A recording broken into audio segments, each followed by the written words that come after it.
Ilang ulit na ba tayong tumahimik kahit ang mali ay lantad? Ilang beses tayong nagbulag-bulagan sa halip na sumalungat at sa bawat sandaling pinili nating hindi magsiwalat?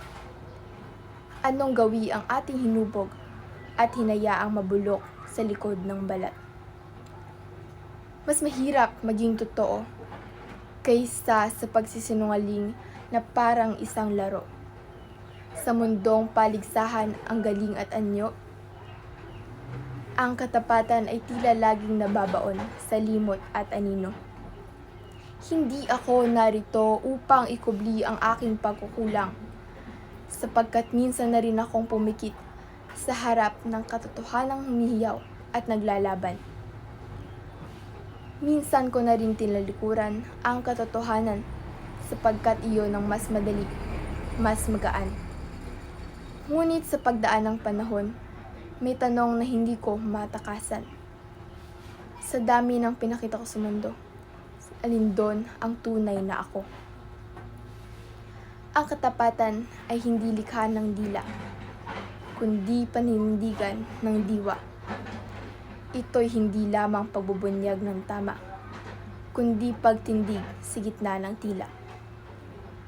Ito'y hindi pagyayabang ng kabutihan, kung hindi tahimik na paglaban sa sariling kahinaan. At sa gitna ng mundo na sanay sa pagpapanggap, ang katapatan ay tila isang lihim na kahirap matagpuan. Tahimik, walang palakpak, walang gantimpala. Ngunit ito ang haliging hindi kayang igiba ng duda, sapagkat ang katapatan ay hindi para sa perpekto, kundi para sa mga marunong tumindig kahit walang panalo. Ito'y paninindigang madalas hindi napapansin, pero kailanmay hindi mawawala sa sarili, konsensya at damdamin. Ang katapatan ay hindi kailangan ng ilaw o entablado, dahil ang liwanag nito ay sumisikat sa loob ng tao. Maging tapat dahil nararapat. Maging tapat dahil karapat-dapat kang mamuhay nang hindi kinakalaban ang sarili mong konsensya.